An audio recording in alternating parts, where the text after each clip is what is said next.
성도 여러분 안녕하십니까? 우리 연말기도주일 세 번째 날입니다.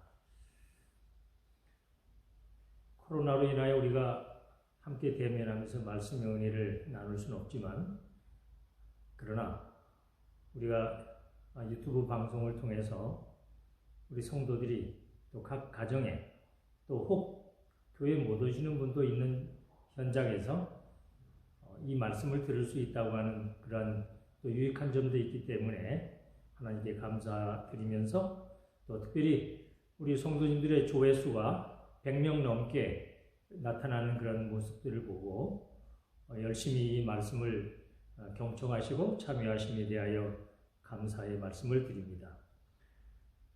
오늘은 율법의 신성성에 대해서 말씀을 드리도록 하겠습니다. 산상보훈이 마태복음 5장, 6장, 7장으로 되어 있다고 말씀드리지 않았습니까? 이것은 천국 백성의 생활 윤리여서 이 세상, 죄악 많은 세상에 살아가는 사람들의 입장에서 보면 이해가 잘 되지 아니하고 그것을 어떻게 윤리 규범으로 지킬 수 있을까 생각할 수 있는 그러한 내용들입니다. 그 당시에 듣는 그 백성들에게도 이 말씀은 너무나 생소하고 또 현실에 맞지 않는다는 그런 생각이 들었기 때문에 예수님께서 특별히 그들의 기존의 모든 생각들을 바로잡기 위하여 이 말씀들을 주신 것이지요. 오늘 동일하게 이 시대를 살아가는 우리들에게도 동일한 정신으로 또 동일한 마음으로 우리 주님께서 우리에게 말씀해 주신다 생각하시고, 우리가 2000년 전에 예수님 옆에서 곁에서 그 말씀을 듣는다 생각하시고 이 말씀을 경청해 주시기를 바랍니다. 산상보훈은 마태복음 5장을 천국 시민의 자격, 혹은 6장을 천국 시민의 생활, 그리고 7장을 천국 시민의 결과, 이렇게 간략하게 요약을 할 수 있습니다. 5장, 6장, 7장을 천국 시민의 자격, 6장은 생활, 7장은 결과입니다. 오늘 저희가 율법의 신성성에서 말씀을 드리는데, 어제 우리가 이제 팔복을 말씀드렸는데, 산상보훈이라고 하는 엘렌 G. 화이트 부인이 계시를 받아 영감으로 기록된 그 말씀에 보면 그 팔복을 설명하는 가운데 무엇도 포함되어 있는가 하면, 우리가 흔히 얘기하는 영광, 너희는 세상의 소금이니, 그 다음에 너희는 세상의 빛이니 하는 이 기별이 거기에 포함되어 있습니다. 그래서 그 말씀을 잠깐 더 드리고 율법의 신성성에 대해서 말씀을 드리려고 합니다. 마태복음 5장 13절에 너희는 세상의 소금이니, 소금이 만일 그 맛을 잃으면 무엇으로 짜게 하리요? 그 후에는 아무 쓸데 없어서 다만 밖에 버리고 사람에게 밟힐 뿐이니라. 14절에는 너희는 세상의 빛이라. 산 위에 있는 동네가 숨기지 못할 것이요, 사람이 등불을 켜서 말 아래 두지 아니하고 등경 위에 두나니 이러므로 집안 모든 사람에게 빛이 있느니라. 결론적으로 16절에 이같이 너희 빛을 사람 앞에 비추게 하여 저희로 너희 착한 행실을 보고 하늘에 계신 너희 아버지께 영광을 돌리게 하라. 그런 삶을 살아라 하는 말씀입니다. 참으로 주옥 같은 말씀이죠. 생명의 말씀입니다. 다시 말하면 오늘 이 말씀은 맛을 잃은 소금이 되지 말라, 말 아래 갇힌 빛이 되지 말라, 뒤집으면 그렇게 말할 수 있는 것입니다. 시대소망 306쪽에 너희는 세상의 소금이니 한 이 말씀을 설명하면서, 만일 그리스도인들이 이름에만 그치고 만다면 그들은 맛을 잃은 소금과 같다. 그들은 세상에서 선한 감화를 끼치지 못한다. 그들은 하나님을 그릇 나타냄으로써 불신자보다 더 악하다. 불신자보다 더 악하다. 그리스도인이라고 하면서 그 소금의 역할을 하지 못하면 불신자보다 더 악하다는 것입니다. 소금은 어떤 특징이 있습니까? 소금은 이 보존의 역할을 하고 있습니다. 또 맛을 내는 것입니다. 썩지 아니하게 하는 것이죠. 그래서 하나님을 믿는 참 백성이 있을 때 그 사회가 부패하지 아니하고 또 정의롭고 하나님의 뜻을 실천하는 그러한 아름다운 공동체가 된다는 것이고 우리가 그런 주역이 되어야 된다는 것이죠. 그런 일을 행하지 못할 때 교회가 욕을 먹고 또한 그리스도인들이 욕을 먹는 것이죠.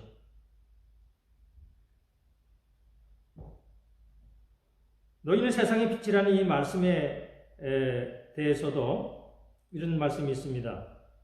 유대인들은 구원의 은혜를 자신의 국가에만 한정된 것으로 생각하였으나 그리스도께서는 구원은 햇빛과 같다는 것을 그들에게 보이셨다. 햇빛과 같은 것이다, 구원이라는 것은.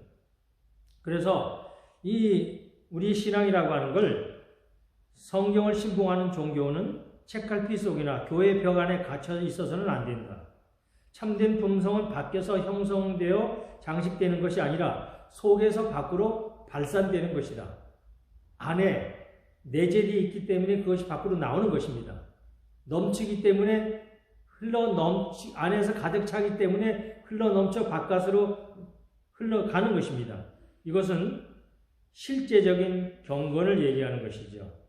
언행이 일치하는 생애, 대화가 거룩한 것입니다. 거룩한 담화, 요동치 아니하는 성실성, 사람이 변함이 없는 것입니다. 예나 지금이나 또한 어떤 경우든지 사람이 변함이 없는 그 성실성, 능동적이고 동정이 많은 정신, 경건한 모본, 이런 것들은 빛을 세상에 전달하는 매개물이다.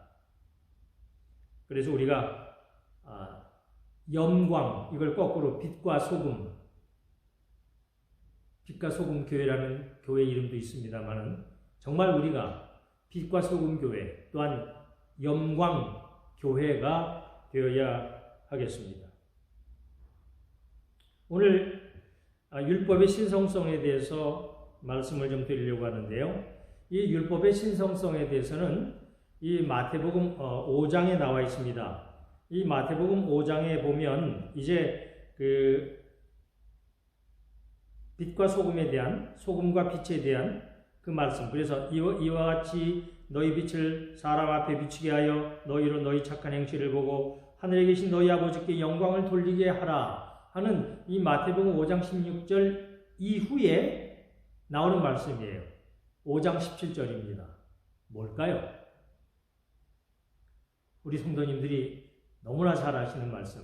우리 제7일 안식일 예수 재림 교인들이라면 이 말씀을 여러 차례 들으셨을 것이고 우리가 성경을 읽을 때마다 이 말씀을 마음에 더 많이 유념하고 새겨두는 말씀입니다. 마태복음 5장 17절입니다. 내가 율법이나 선지자나 폐하러 온 줄로 생각지 말라. 폐하러 온 것이 아니요 완전케 하려 함이로다. 진실로 너희에게 이르노니 천지가 없어지기 전에는 율법의 1.1핵이라도 반드시 없어지지 아니하고 다 이루리라 하는 그런 말씀이죠.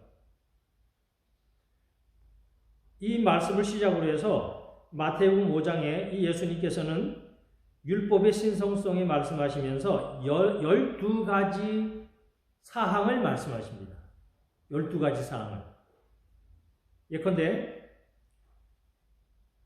지금 언급한 5장 17절로 18절도 그러하거니와 그 다음에 두 번째로 19절입니다. 그러므로 누구든지 이 계명 중에 지극히 작은 것 하나라도 버리고 또 그같이 사람을 가르치는 자는 천국에서 지극히 작다 일컬음을 받을 것이며 계명 중에서 지극히 작은 것 하나라도 중요한 것이다. 5장 20절입니다. 너희 의가 서기관과 바리새인보다 더 낫지 못하면 결단코 천국에 들어가지 못하리라. 세 번째 사항이죠. 그 다음에 네 번째는 옛사람에게 말한 바 살인하지 말라. 누구든지 살인하면 심판을 받게 되리라 하였다는 것을 너희가 들었으나 나는 너희에게 이르노니 형제에게 노하는 자마다 심판을 받게 되고, 이것이 네 번째로 언급하고 있는 말씀입니다. 그 다음에 다섯 번째로 이런 말씀이 있어요. 5장 23절 24절. 그러므로 예물을 제단에 드리다가 거기서 내 형제에게 원망 들을 만한 일이 있는 줄 생각나거든 예물을 제단에 두고 먼저 가서 형제와 화목하고 그 후에 와서 예물을 드리라. 화목의 중요성을 얘기하고 있습니다. 그래서 이 율법을 하나님의 율법을 지킨다고 하는 그러한 것은 형제와의 그 관계 속에서 행해지는 것이다. 어떤 종교적인 예배, 그 예배의 형식에 길들여진 그러한 사람이 오히려 형제와 불화하고 그러한 일들을 할 때에는 그것은 순서가 잘못된 것이다 하는 것입니다. 그 다음에 다섯 번째죠. 그 다음에 이제 여섯 번째는 27절 또 간음치 말라 하였다는 것을 너희가 들었으나 나는 너희에게 이르노니 여자를 보고 음욕을 품는 자마다 마음에 이미 간음하였느니라. 그래서 29절에 보면 내 오른눈이 너를 실족해 하거든 빼어버리라. 내 백체 중에 하나가 없어지고 온몸이 지옥에 던지는 것이 차라리 낫다. 이런 말씀. 그러니까 이제 이 산상보훈에 있는 말씀 보게 되면 이곳에 대해서 이런 설명을 하고 있습니다. 그 당시에 이제 이 로마의 식민지였지 않습니까? 그래서 이제 저 가버나움이나 이런 곳에는 그 로마 사단이 이제 주둔하는 그러한 곳이었는데 이런 곳에 가보면 또 이 해변가나 이런 데도 가면 이 로마의 그 장군들이 이제 이 여인들을 데리고 놀고 그러는 것입니다. 유희를 즐기는 것이죠. 그 배를 타고 그러면서 희희낙낙하는 그런 소리가 들리는데 그런 소리를 들을 때 유대인들은 우리는 경건한 사람들인데 저들은 저렇게 경박하구나. 그러면서 예수님께서 저런 사람을 좀 책망하고 그렇게 해주기를 기대하고 그래서 예수님께서 거기에 관련된 말씀을 하실 때 이 사람들 귀가 쫑긋해가지고 들었는데 그들을 책망하는 것이 아니라 뭐라 그러는가 하면 여자를 보고 음욕을 품는 자마다 마음에 이미 간음하였느니라. 그러므로 마음속에 있는 어떤 그 동기 그것이 우리가 죄로 확산되는 그 뿌리에 대해서도 말씀하면서 우리가 밖으로 드러나는 그러한 것들 그러나 속으로는 이렇게 감춰두면서 자기를 의롭다고 생각하는 그러한 이 모든 모습들이 그것도 잘못된 것이라는 것을 말씀하면서 이 율법의 정신이 어떤 것인지를 그러한 우리 마음속에 어떤 동기까지도 하나님 앞에 순결해야 하는 것임을 가르쳐주고 있는 것입니다. 그들이 깜짝 놀랐죠. 깜짝 놀랐어요. 그 다음에 이어져 나오는 말씀이 뭐냐면 간음에 대한 것입니다. 간음. 누구든지 음행한 연고 없이 아내를 버리면 이는 저로 간음하게 하며 또 누구든지 버린 여자에게 장가드는 자도 간음함이니라. 레위기에 있는 모세법에 되면 이혼에 대해서 어떤 경우에는 이혼은 괜찮다고 얘기하는 것 같지만 그러나 예수님께서 여기서 말씀하시는 것은 우리에게 하나님 앞에 이 순결을 강조하고 있는 것입니다. 잠언에 있는 말씀에 쭉 보게 되면 오히려 잠언에 있는 말씀들을 보게 되면 우리가 잠언 5장에 있는 말씀 보면 결혼한 그 아내와 더불어서 자신의 그 순결을 지키면서 서로 위하여 살으라고 하는 그런 기별들을 또한 솔로몬을 통하여 우리에게 주는 것이죠. 그래서 이 모세를 통하여 준 그 법은 그 당시의 그 국가법인 것입니다. 그 다음에 이제 9장 9절 9번째로 이제 보게 되면 맹세에 대해서 말씀하고 있어요. 나는 너희에게 이르노니 도무지 맹세하지 말지니 하늘로도 말라. 이는 하나님의 보좌임이라. 그래서 우리가 하나님 앞에 함부로 헛맹세하거나 하나님의 이름을 망령되이 일컫는 모든 일들을 여기서 포함하고 있고 10번째는 나는 너희에게 이르노니 악한 자를 대적지 말라. 누구든지 내 오른뺨을 치거든 왼편도 돌려대라. 속옷을 가지고자 하는 자에게 겉옷까지도 가지게 하고 억지로 오리를 가자고 하면 심리를 동행하고 그래서 우리가 이 땅에서 생각하는 그 모든 그 윤리보다 더 한층 높은 그런 폭넓고 차원 높은 그런 윤리, 신앙 규범을 우리에게 말씀해 주고 있는 것입니다. 그러면서 44절에는 너희 원수를 사랑하며 너희를 핍박하는 자를 위하여 기도하라. 그랬죠. 그러면서 이제 마지막으로 그러므로 하늘에 계신 너희 아버지 온전하신가 같이 너희도 온전하라. 이렇게 이제 끝을 맺습니다. 그러니까 이 천국 백성의 자격에 대해서 마태복음 5장에서 논하면서 팔복에 대해서 말씀을 했고, 그 다음에 소금과 빛에 대해서 말씀을 했고, 그 다음에 율법의 신성성. 이 율법이 신앙 그냥 하나의 교리가 아니라 우리의 삶 속에 녹아들어야 하는 그러한 정신이라고 하는 것을 우리에게 말씀해 주고 있는 것입니다.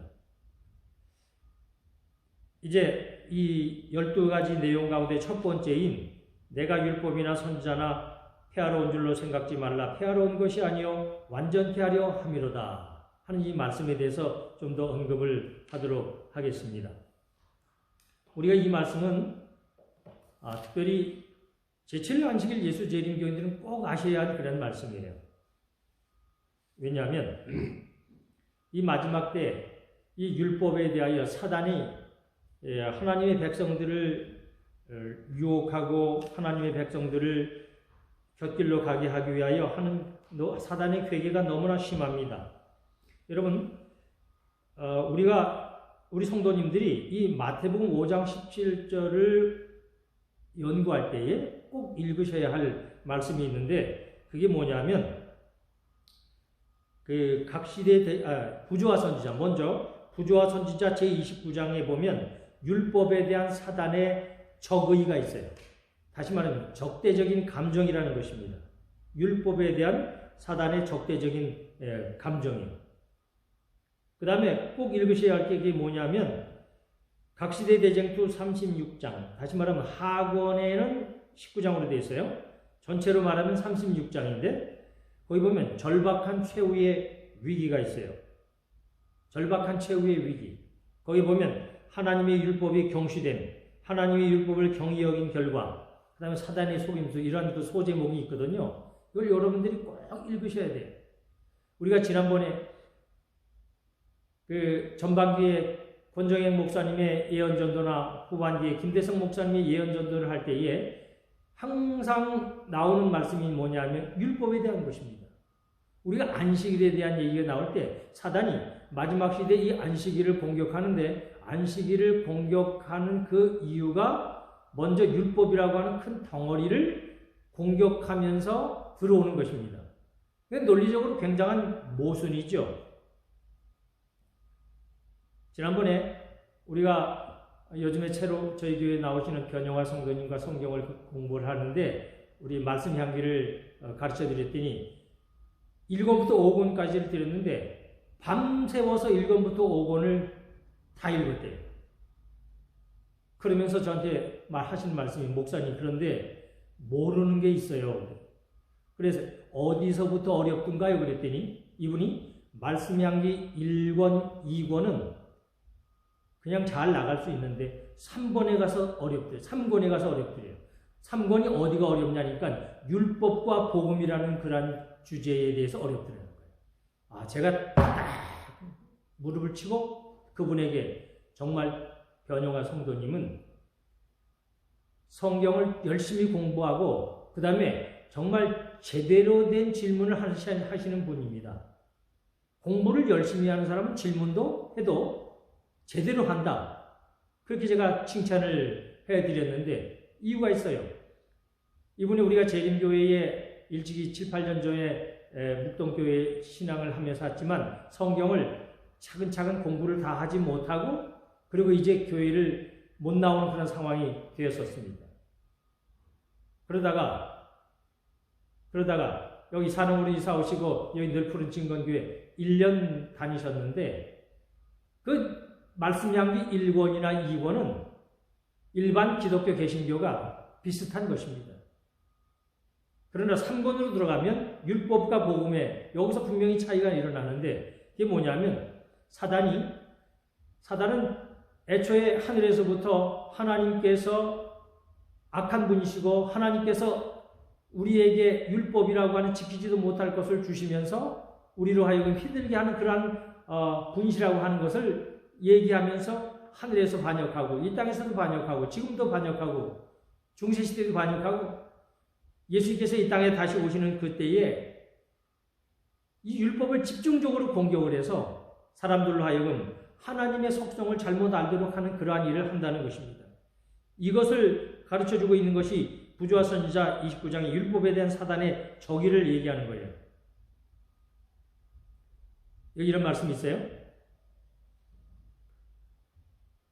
이 땅에 하늘에서부터 시작했고 그 다음에 이 땅에서도 그렇게 했고 사단은 계속해서 참패를 당하였다. 그는 이러한 자기의 패배를 승리로 바꿔보겠다는 희망을 가지고 재차 기만수를 쓰게 되었다. 그는 타락한 인간에게 반역을 선동하기 위하여 하나님을 인간으로 하여금 당신의 율법을 범하도록 방임해 두시는 불의한 분으로 나타냈다. 간교한 유혹자는 이렇게 얘기한다는 것입니다. 하나님은 그 결과가 어떠할 것을 아시면서 왜 사람들로 하여금 시험을 당하도록 놔두셔서 그들로 이 같은 비참과 죽음에 이르게 하셨는가? 이런 질문들, 이런 그 질문들을 마음속에 일어나게 해가지고 하나님을 사랑의 하나님이 아닌 분으로 그렇게 유혹을 한다는 것입니다.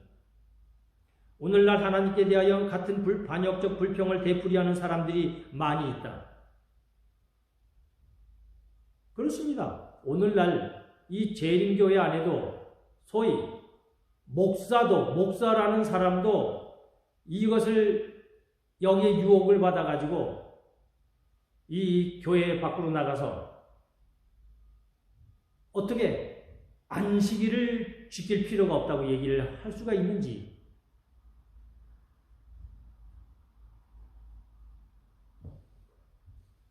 여러분 이해할 수 없지요? 그러나 부조와 선자를 읽고 각시대 대쟁투를 읽어보십시오. 사단이 하나님을 공격하면서 마지막에 이 시대에 어떠한 공격으로 사람들을 유혹할 것인지에 대하여 자세히 나와 있습니다. 사단의 속임수에 대하여 이렇게 말씀이 있어요. 로마교의 최상권 시대에 편만했던 영적 암흑과 죄악은 로마교가 성경을 금지함으로 생긴 필연적인 결과였다. 그리고 그는 오늘날도 옛날과 마찬가지로 교회를 통하여 자기의 목적을 수행하고자 노력하고 있다. 사단을 얘기하는 것입니다. 오늘날 종교단체들은 성경에 명백히 나타나 있는 인기가 없는 진리를 듣기를 거절하고 그 진리를 대적하여 싸우는 중에 여러 가지 해석을 채택했으며 회의론의 씨를 널리 뿌려온 입장을 취해오고 있다. 제가 시간이 없어서 이제 한 말씀만 드리고 마치려고 합니다. 여러분 마태복음 5장 17절 이 말씀 율법의 신성성에 대해서 말씀해주고 있는 귀한 말씀입니다. 내가 율법이나 선지자나 폐하러 온 줄로 생각지 말라. 폐하러 온 것이 아니요 온전케 하려 함이로다. 진실로 너희에게 이르노니 천지가 없어지기 전에는 율법의 1.1획이라도 반드시 없어지지 아니하고 다 이루리라 하는 이 말씀을 시대소망이 아주 간략하게 설명해 놓은 말씀이 있는데 이런 말씀이 있어요. 307쪽에 만일 하나님의 율법이 변경되거나 폐지될 수 있었다면 그리스도께서 우리의 죄악을 인하여 고통을 당하실 필요가 없었을 것이다. 이해되십니까? 이 말씀? 이 말씀을 뒤집으면 이런 것입니다. 예수 그리스도께서 십자가에 달려 죽으심은 하나님의 율법이 변경되거나 폐지될 수 없다고 하는 명확한 논증이요 증거이다. 이해하셨어요?